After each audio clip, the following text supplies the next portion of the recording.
Welcome to the grand reveal of the Footy A to Z 2025 All-Australian by the Stats team. This is a concept we started in 2020 as an experiment to select a team based entirely on stats, and we've been tinkering with the formula ever since. For those who've been following along, there's a few updates again this season. This is how it works. We break down the field into positions so that the final side will resemble how AFL teams are selected each week. For each spot, we select the 5 stats that we believe best represent the role that position performs in a team, and rank eligible players on their season average in those stats, using what's available on the AFL website. To be included in the rankings for a position, you must have played at least 17 games and be listed in that relevant position category in the AFL's database. Rankings are used to calculate a points total for each player. So first place would give you 1 point, second place gives you 2, and so on. A player's final score is calculated by combining their rank in each of their best 4 categories, with their worst stat excluded. Like golf, its lowest score wins. Removing the worst stat means players who excel in several categories can outperform those with more medium scores across the board, and also allows players with different strengths to compete for the same position. If a player wins multiple positions, they're selected in the spot where they scored lowest, and the player who finished next best in the vacant category fills the gap. If 2 players are level, we'll include their 5th stat. If they're still tied, a countback based on highest finishes will be used, and if they still manage to be tied after all that, a tiebreaker race will be held in California to decide the winner. And so, in an always controversial decision that's been cited by the match review officer, but cleared by the tribunal, we'll start with the forward line. The formula for the forward line was largely unchanged from previous seasons. 2 key forwards anchor the side, a small forward and an all-round forward are in the pockets, and a pure half forward and a midfielder with attacking attributes are higher up on the flanks. To find our key forwards, the stats selected were goals, score involvements, marks inside 50, effective kicks and contested marks. Jeremy Cameron has produced one of the best seasons from a key forward in recent time, and the numbers reflected his dominance, with a breakout season from Sam Darcy seeing him claim the 2nd spot. For the first forward pocket, we wanted a small forward who's ever dangerous and dominates inside 50. From goals, score involvements, forward 50 ground ball gets, marks inside 50, and tackles inside 50, Jamie Elliott's final tally edged out Paul Curtis and Riley West, the latter of which actually had a higher total score.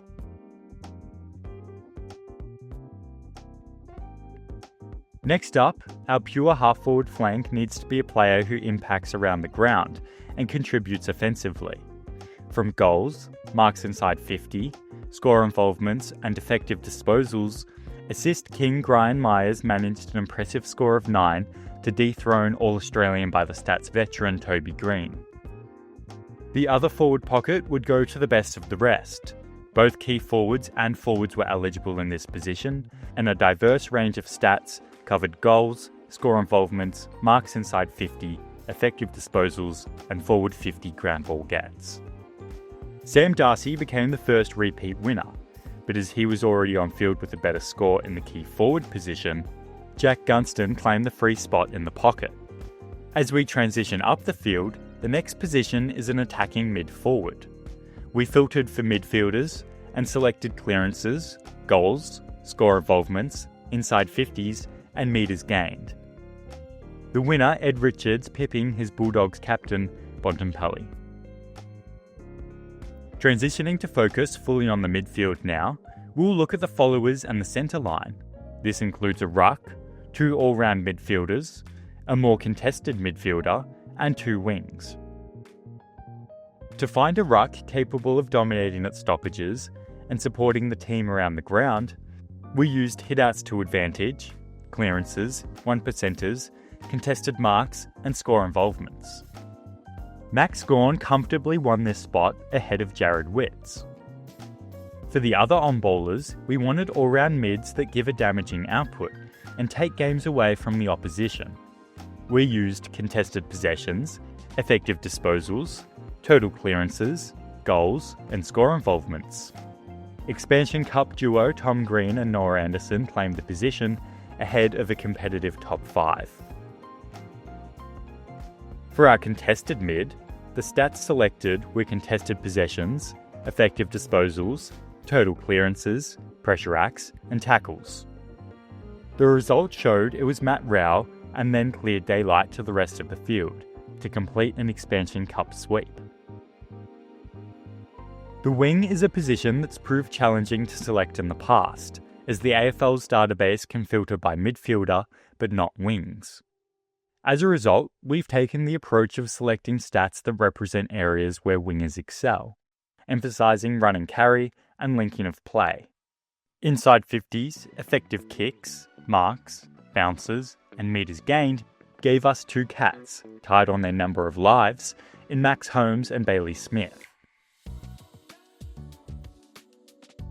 Heading toward the back line, 2 key defenders would anchor the defence, 2 half-backs capable of both intercepting and rebounding sit out on the flanks, and in the mirror of the forward line, in the back pockets, lie a smaller defender and an all-rounder.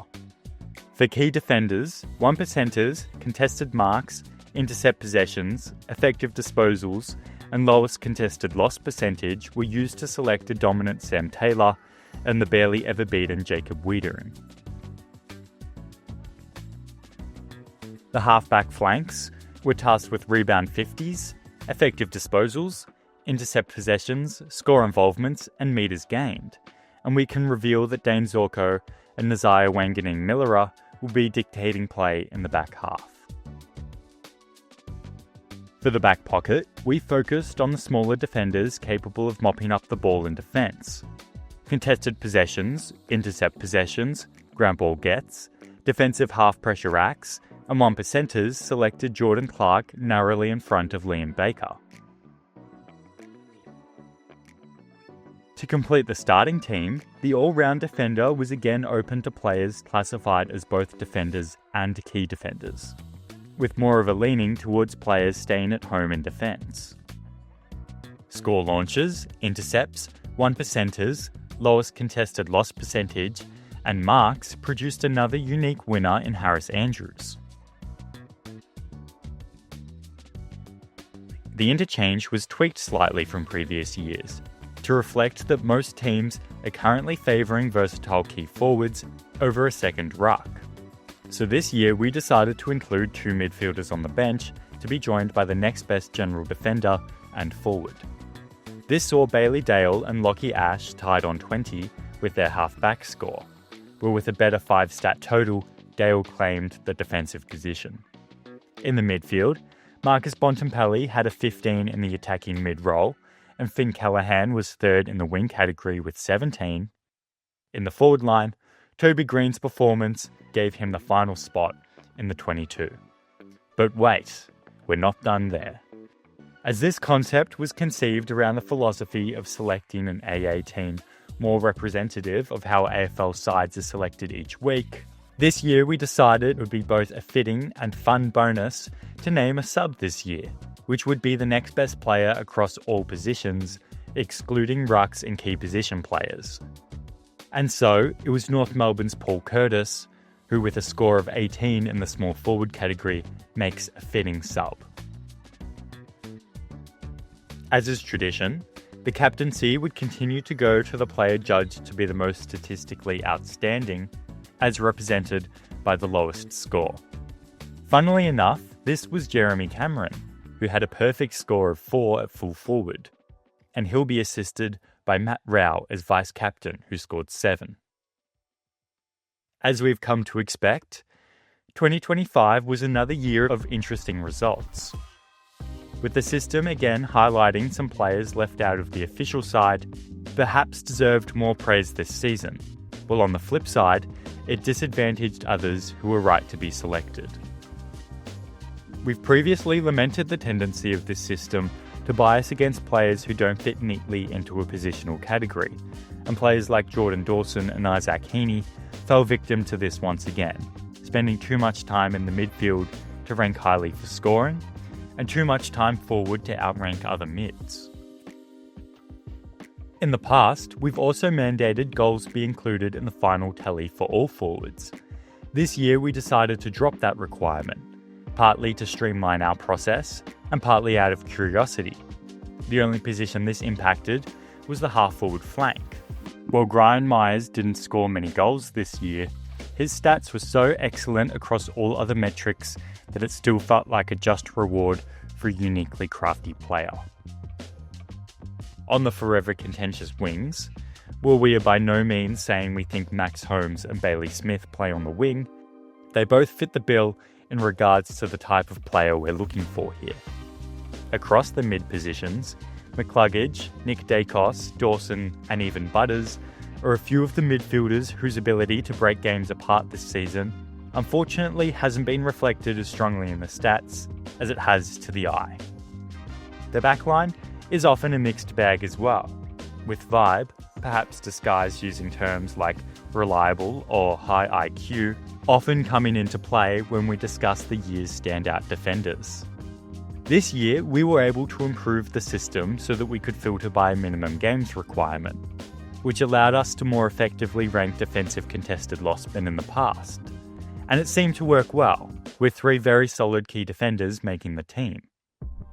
With half-backs who spend time in the midfield being disadvantaged in the past, we also decided to make a slight tweak here too by switching score launches to score involvements, and the 3 players who made the team from this position all had genuinely excellent years.